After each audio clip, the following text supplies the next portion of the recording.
नमस्कार प्रिय विद्यार्थियों, मनुस्मृति के द्वितीय अध्याय के अध्ययन के अंतर्गत हम हमारे इस 7वें भाग में ओम एवं गायत्री मंत्र के विषय में पढ़ेंगे। तो आइए प्रारंभ करते हैं।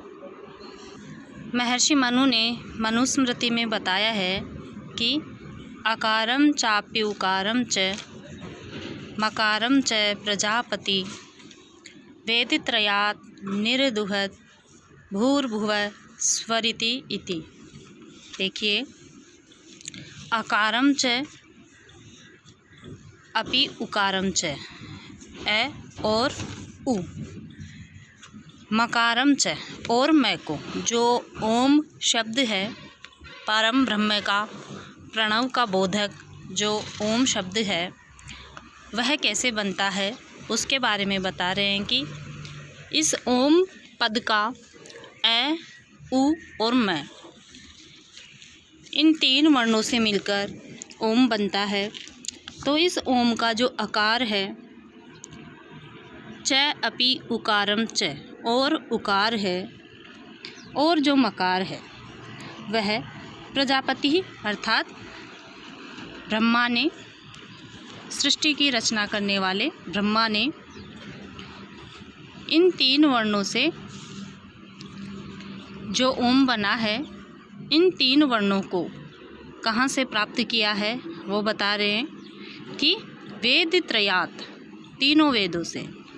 अब 3 वेद से तात्पर्य यहाँ पे ऋग्वेद, यजुर्वेद और सामवेद से हैं। अथर्ववेद को वेद त्रयी में नहीं गिना जाता। तो इन तीनों वेदों से निर्दुहत, दुह कर निकाला है। और क्या है?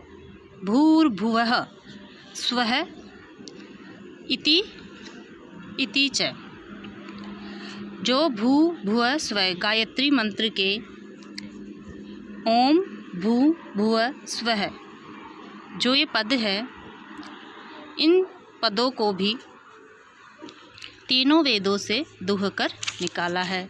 तो देखिए कि हमारे इस पद्य में प्रणव जो ओमकार है उसकी उत्पत्ति के विषय में बताया गया है कि प्रजापति ब्रह्मा ने अकार, उकार और मकार, इन 3 अक्षरों से बने हुए ओमकार को एवं भू भुव स्वः, इन 3 महाव्याहृतियों को ऋग्वेद, यजुर्वेद और सामवेद, इन तीनों वेदों में से दुह कर निकाला है कि अर्थात उन तीनों वेदों के जो सार है उसमें से ये बनाया है भू भुव स्वः। उसके पश्चात है, देखिए, त्रिभ्य एव तु वेदेभ्य पादम पादम उद्दुहत् तदित्यरिचोऽस्य सावित्र्यः परमेष्ठी प्रजापतिः। जो इस पद में परमेष्ठी पद आया है वो देखिए कि जो परमेष्ठिन शब्द से पुल्लिंग में प्रथमा एकवचन में परमेष्ठी पद बना है, इसका तात्पर्य है, परमेष्ठी का तात्पर्य है ऐसा स्थान जहाँ से लौटना नहीं होता, अर्थात ऐसे धाम के निवासी जो ईश्वर को प्राप्त हो जाते हैं, ईश्वर का जो धाम है। तो परमेष्ठी जो है, परमेष्ठी प्रजापति आया है कि ऐसा स्थान, प्रजापति का ऐसा स्थान। तो परमेष्ठी प्रजापति का तात्पर्य है कि सृष्टिकर्ता ब्रह्मा। तो सृष्टिकर्ता ब्रह्मा ने त्रिभ्य एव तु वेदेभ्य, तीनों वेदों से ही, पादम जो चरण हैं, गायत्री मंत्र के जो 3 चरण हैं, प्रथम चरण में तत्सवितुर्वरेण्यम,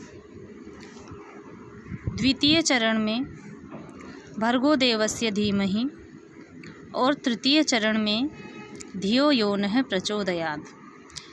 तो ये जो त्रिपदा गायत्री मंत्र है इसके तीनों पदों को तीनों वेदों से तत् इति ऋचो अस्या, तत् इति ऋच है, तत् इस ऋचा से सावित्र्यः सावित्री के गायत्री मंत्र के, सावित्री यहाँ पर गायत्री मंत्र के लिए आया है, सावित्री के 3 पदों को निकाला है।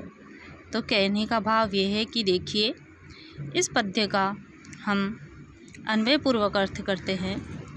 परमेष्ठी प्रजापति त्रिभ्य एव वेदेभ्य, परमेष्ठी प्रजापति ने तीनों वेदों से ही, अस्या तत् इति ऋच है सावित्र्यः, इसकी जो गायत्री मंत्र की तीनों ऋचाएँ हैं, तीनों चरण हैं, पादम पादम अत दुहत, एक एक चरण को इन तीनों वेदों से निकाला है कि परमेष्ठी ब्रह्मा ने तीनों ही वेदों से इस ऋचा के सावित्री के एक एक पाद को ग्रहण किया है।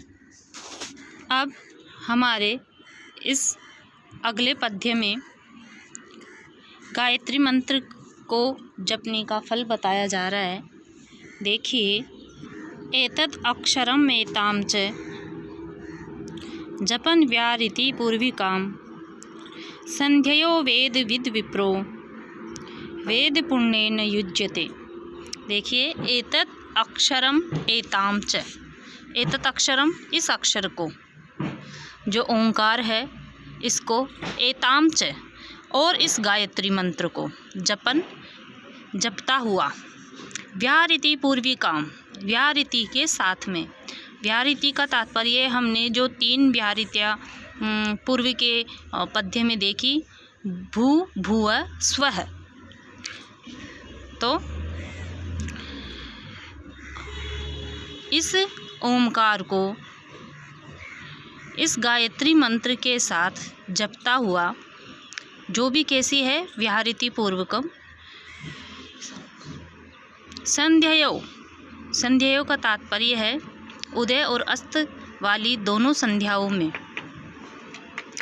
तो दोनों संध्याओं में व्याहृति पूर्वक गायत्री मंत्र को जपता हुआ, वेदवित, वेदवित वेद का ज्ञाता, विप्रो विप्र है अर्थात ब्राह्मण, वेद पुण्येन वेद के ज्ञान के लाभ से युज्यते जुड़ जाता है, युक्त हो जाता है।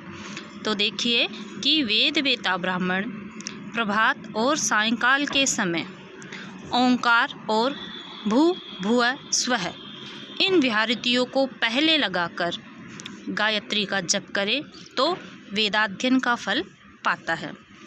अब इन व्याहृतियों को पहले लगाकर गायत्री का जप किस प्रकार से होगा, इसमें देखिए कि इस कथन से यह विधान किया गया है कि तीनों व्याहृतियों के साथ ओंकार का दोनों संध्याओं में जाप करना चाहिए। भाव यह है कि वेदज्ञ ब्राह्मण यदि ओम भू भुव स्वः तीनों व्याहृतियाँ पूर्व में हो गई, तो ओम भू भुव स्वः, फिर गायत्री मंत्र है तत्सवितुर्वरेण्यं भर्गो देवस्य धीमहि धियो यो नः प्रचोदयात्। इस प्रकार से इसका पुनः उच्चारण करेंगे, ओम भू भुव स्वः तत्सवितुर्वरेण्यं भर्गो देवस्य धीमहि धियो यो नः प्रचोदयात्। तो इस प्रकार से गायत्री का दोनों काल की संध्या में जाप करता है तो उसे वेदाध्ययन का महान लाभ प्राप्त होता है। देखिए प्रिय विद्यार्थियों, सुबह का एवं शाम का दोनों समय को यहाँ पे संध्या कहा गया है। तो संध्या से सामान्य रूप से तात्पर्य केवल शाम समझते हैं, किंतु ऐसा नहीं है। संध्या संधि शब्द से बनता है। जब रात से जब प्रातः काल होती है, सुबह होता है, तो रात से सुबह होने की, दिन होने की दोनों क्रियाओं के जो बीच का समय है, संधि का समय है, तो इसलिए प्रातः काल के लिए भी संध्या का शब्द आया है। वैसे ही जब दिन से रात होती है तो दिवस एवं रात्रि के बीच का जो समय है उसको भी संध्या काल कहे हैं। ओमकार के उच्चारण के विषय में महर्षि मनु ने और क्या बताया है, देखिए जो ये हमारा पद्य है बहुत ही महत्वपूर्ण है, कई बार परीक्षाओं में पूछा जाता है। तो देखिए, एकाक्षरम परम ब्रह्म प्राणायामः परम तपः सावित्र्यास्तु परम नास्ति मौनात् सत्यम विशिष्यते। एकाक्षरम ओमकार जो है एक अक्षर वाला पद है, परम ब्रह्म है, उसको परम ब्रह्म कहा गया है। प्राणायाम है, और जो प्राणायाम है परम तप है, उसको परम तप कहा गया है। सावित्र्यास्तु, सावित्री से तो परम नास्ति, श्रेष्ठ कुछ है ही नहीं। और मौनात् सत्यम विशिष्यते, मौन चुप रहने से सत्य भाषण करना श्रेष्ठ है। तो इस विषय में देखिए कि एकाक्षर ओम परम ब्रह्म है, अर्थात ओमकार का जप करने से परम ब्रह्म को पाता है। दूसरी बात है प्राणायाम परम तप है, गायत्री से बढ़कर कोई मंत्र नहीं है, और मौन रहने की अपेक्षा सच बोलना अधिक श्रेष्ठ है। उसके पश्चात है क्षरन्ति सर्वा वैदिक्यो जुहोति यजति क्रियाः अक्षरम दुष्करम गेयम ब्रह्म चैव प्रजापति। क्षरन्ति क्षीण हो जाती है, सर्वा वैदिक्य है, सभी वैदिक क्रियाएं। जुहोति हवन करता है, यजति यज्ञ करता है, जो भी वैदिक क्रियाएं हैं यज्ञ करने की, हवन करने की, वो एक समय आने पर क्षीण हो जाती है। किंतु अक्षरम जो ओंकार है, दुष्करम गेयम, वह नाश रहित है, उसे नाश रहित समझना चाहिए। ब्रह्म चैव प्रजापति, क्योंकि वही प्रजापति ब्रह्म है। तो देखिए, वैदिक जितनी भी क्रियाएं हैं यथा जुहोति अर्थात हवन करना, यज्ञ करना, वे सभी समय आने पर नष्ट हो जाती है। केवल प्रणव अक्षर एवं परमेष्ठी ब्रह्म ही जो ओमकार है वही अविनाशी एवं शाश्वत है, क्योंकि वेद में कही हुई होम की तथा त्याग की सब क्रियाएं नाशवान हैं, अतः उनका फल भी स्वर्ग आदि भी नाशवान है। केवल ओमकार को ही अविनाशी जानो, और क्योंकि वही परम ब्रह्म तथा प्रजापति का स्वरूप है। इससे आगे के पद्य में मानस यज्ञ की विशेषता बताई गई है। विधि यज्ञात जप यज्ञो विशिष्टो दशभिर्गुणै उपांशु स्यात् शतगुणः साहस्रो मानसः स्मृतः। विधि यज्ञात, विधि यज्ञ से, जो अमावस्या पूर्णिमा आदि विधि यज्ञ होते हैं उनसे। जप यज्ञ है, जप करना, विशिष्ट है, श्रेष्ठ है। दशभिर्गुणै, 10 गुना, 10 गुना जो विधि यज्ञ से जप यज्ञ 10 गुना श्रेष्ठ है। और उपांशु मौन जप, जो मौन जप है उससे स्यात् शतगुण है, होता है शतगुण है, 100 गुना श्रेष्ठ। जो विधि यज्ञ से श्रेष्ठ जप यज्ञ को, और जप यज्ञ से श्रेष्ठ मौन जप को कहा गया है। और सहस्रो मानसः स्मृत है, और उससे 1000 गुना बढ़कर मानसिक जप को माना गया है। तो देखिए कि 10 पूर्ण मास रूप कर्म यज्ञ की अपेक्षा जप यज्ञ 10 गुना श्रेष्ठ है। जिसको निकट बैठने वाला भी न सुन सके ऐसा उपांशु जप 100 गुना श्रेष्ठ है जप यज्ञ से, तथा जिसमें होठ भी न हिले और मन में किया हुआ जो मानसिक जप है वह उपांशु जप से 1000 गुना श्रेष्ठ कहा गया।